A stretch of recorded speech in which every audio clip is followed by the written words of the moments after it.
తులసి Siddhu plan ప్రకారం కీర్తి పక్కన హరీష్ని కూర్చోపెట్టి పూజ జరిపిస్తూ ఉంటారు.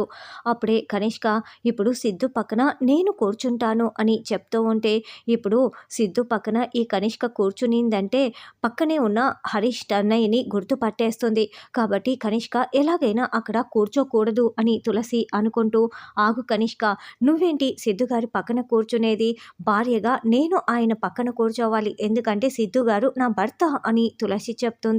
నేను సిద్ధుతో నిశ్చితార్థం పూర్తి చేసుకున్నాను కాబట్టి నేను కూడా సిద్ధు పక్కన కూర్చోవచ్చు, నేనే కూర్చుంటాను అని కనిష్క కూర్చుంటూ ఉంటే, ఆగు కనిష్క, వాళ్ళంటే ఇప్పుడు పెళ్లి చేసుకోబోయే వాళ్ళు పూజ జరిపిస్తున్నారు.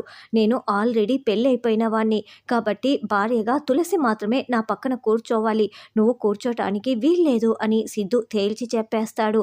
అవును, నేనే కూర్చుంటానంటూ తులసి వచ్చి కనిష్కని కూర్చొనివ్వకుండా సిద్ధు పక్కన కూర్చోవటంతో ఇక సిద్ధు చాలా చాలా సంతోషపడుతూ ఉంటారు. అన్నట్లు మామయ్య గారు, ఇదేంటి ఈ కాబోయే పెళ్లి కొడుకుకి ఇలా తలపాగా ముసుగుగా ఎందుకు అడ్డు పెట్టారు? అంతేకాకుండా ముఖానికి కూడా గంధమంతా ఎందుకు రాసేశారు అని కనిష్క నిలదీస్తూ ఉంటుంది. అదేదో వాళ్ళ సాంప్రదాయం అంటమ్మా, పెళ్లి కాకముందే పెళ్లి కొడుకు ముఖం చూపించకూడదంట, అందుకే అలా చేస్తున్నారులే, నువ్వు అవన్నీ పట్టించుకోకు అని బసవరాజు చెప్తాడు. సిద్ధు పక్కన తులసి కూర్చొని పూజ జరిపిస్తూ ఉండటంతో బసవరాజు, బామ్మ విశాలాక్షి కోపంతో రగిలిపోతూ చూస్తూ ఉంటే కనిష్క కొల్లుకుంటూ ఉంటుంది. ఇప్పుడు మీ అర్ధాంగి చేతులకి గాజులు వేసి పసుపు కుంకుమ పెట్టండి నాయనా అని పూజారి గారు చెప్తారు. సిద్ధు ఇదే సందనుకొని చాలా సంతోషంగా తులసి చేతుల్ని లాగి మరీ గాజులు వేస్తూ ఉంటాడు.